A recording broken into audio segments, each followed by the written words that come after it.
반갑습니다. 내 가족의 사건처럼 하나하나 최선을 다하는 법무법인 이현입니다. 누구나 법적 문제가 생기면 심적으로나 경제적으로 큰 부담을 갖게 됩니다. 혼자서 해결해 보려 하겠지만 만족스러운 결과를 이끌어내기가 쉽지 않죠.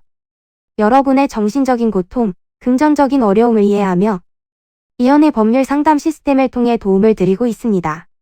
의뢰인의 문제는 하나의 사건이 아니라 한 사람의 삶이라는 마음으로 면밀하게 분석하여 해결의 실마리를 찾아드리겠습니다.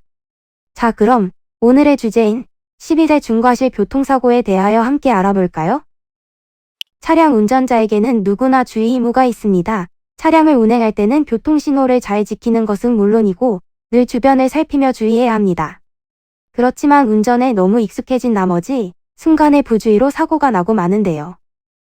일반적으로 교통사고가 발생하면 사고 당사자들의 과실 비율에 따라 책임을 집니다. 대부분은 당사자들의 합의로 사건이 마무리되는데요.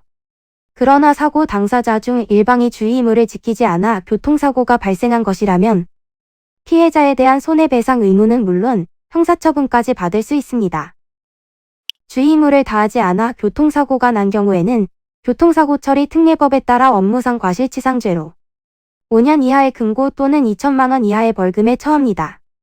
단, 본 법률상 업무상 과실치상 혐의는 반의사별벌죄가 적용되어 피해자와 합의를 이루면 처벌을 면할 수 있습니다. 그러나 12대 중과실로 인해 사고가 발생한 경우에는 이야기가 달라집니다. 12대 중과실 사고를 낸 사람에 대해서는 반의사별벌죄가 적용되지 않기 때문인데요. 그 내용으로는 신호위반, 중앙선 침범, 제한속도보다 20km 이상 초과하여 과속, 앞지르기 방법 위반, 철길 건널목 통과 방법 위반, 횡단보도에서 보행자 보호 의무 위반, 무면허 운전, 음주운전, 보도침범, 승객 추락 방지 의무 위반, 어린이 보호구역 안전운전 의무 위반, 화물 고정조치 위반입니다. 이와 같은 원인으로 교통사고를 냈다면 합의만으로 형사처분을 100% 면할 수 있다고 확신하기가 어렵습니다. 그러므로 형량 감경을 위해서는 최대한 피해자와 합의, 반성문, 탄원서 등으로 선처의 기회를 찾아보는 것이 좋습니다. 한순간의 부주의로 부지불식간에 발생한 사고라고 하더라도 자칫하면 형사처분을 받게 될지도 모릅니다. 그러므로 사고가 발생하게 된 경위, 전과 이력, 반성문 및 탄원서, 부양가족 및 생계 문제, 피해 복구를 위한 노력 등을 적극적으로 하는 것이 중요합니다. 이는 간단히 분석될 문제가 아닌 경우들이 대부분이므로 꼭 법률적인 상담을 받아보는 것이 현명하다고 볼 수 있습니다. 그리고 가능한 한 긴 싸움이 되지 않도록 최대한 빠르게 조치를 취하는 것이 좋습니다. 미루면 미룰수록 사건에 대한 난이도가 높아질 수도 있기 때문이지요. 가벼운 병도 방치를 하면 상당히 무거운 병이 되듯이 이 또한 역시 사전에 바로잡으셔야만 간단한 조치로도 해결할 수 있는 가능성이 높아지는 것입니다. 여러분이 골머리를 앓고 계신 그 사안, 저희 법무법인 이현에게 알려주세요. 이현의 법률 상담 시스템을 통해 든든한 지원군이 되어드리겠습니다.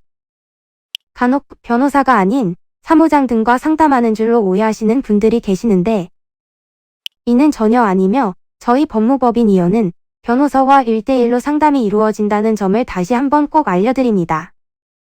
저희는 하나의 분야가 아닌 민사, 형사, 가사뿐만 아니라 비송사건 등 모든 것을 추구하고 있는 종합 로펌입니다. 가장 궁금해하시는 사건의 해결 가능성과 해결의 키포인트, 예상되는 문제점과 해결 방안 등을 총망라하여 종합적인 시각으로 안내해드리고 있습니다. 보다 정확한 상담을 위해 전국, 전 지역 상담 접수를 먼저 실시하오니 해당 화면에 보이는 번호로 먼저 연락을 주시면 친절한 안내를 도와드리도록 하겠습니다. 인터넷으로 법무법인 이현을 검색 후 홈페이지를 살펴보시고 와도 좋습니다. 언제나 의뢰인이 처한 상황을 이해하며 그 입장에서 생각하겠습니다. 저희는 법무법인 이현이었습니다. 감사합니다.